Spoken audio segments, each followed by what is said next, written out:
تعالي نرجع شوية، مش سنة ولا 2، نرجع لوقت كان فيه رمضان له صوت مختلف ونور مختلف وهيبة مختلفة. نرجع لعصور قديمة. يلا بينا يلا بينا. Stop. ازيك يا جميلة؟ اهلا بيك في برنامجنا شنطة فاشن رودانيا ستايل مع نهال رشاد. في عصور زمان القاهرة ما كانتش بتنام في رمضان.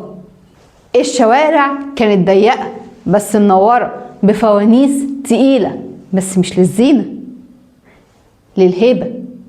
الابواب الخشب مقفولة والنور طالع من ورا المشربيات، والناس ماشية على مهلها كأن الزمن نفسه صايم.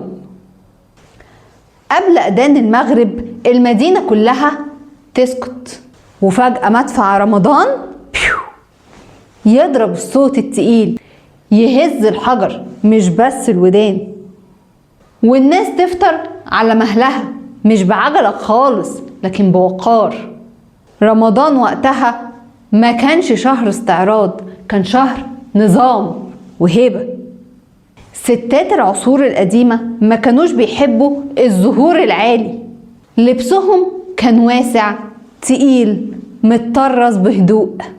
كفاتين مش بتجري ورا الموضة ولا بتطلب النظرة.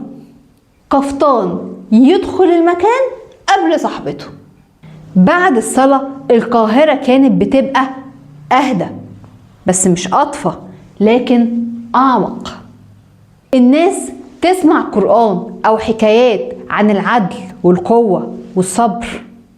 رمضان كان تدريب على السيطرة مش على الحرمان.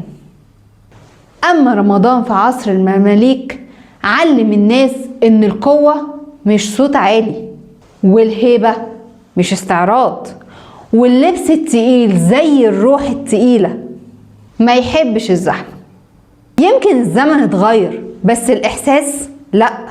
رمضان لسه محتاج هدوء، والكفتان لسه محتاج ست عارفة قيمته. مش كل نور لازم يبهر، في نور بيكفي. وكده نكون وصلنا لنهاية حلقتنا عن الأزياء وتاريخها المثير. يا رب تكونوا استمتعتوا واستفدتوا بحلقة جديدة من شنطة فاشن تتكلم عن رمضان القديم الجميل، ويا رب تكون الرسالة وصلت وفهمتوها بهدوء رمضان وجمال وهبته.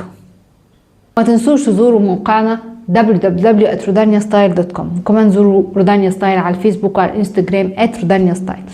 ومستنية تقولي رأيكم في القفاطين بتاعت رودانيا ستايل والعرض الجميل جدا اللي منزلاه رودانيا ستايل. ولايف از بارتي، dress like it.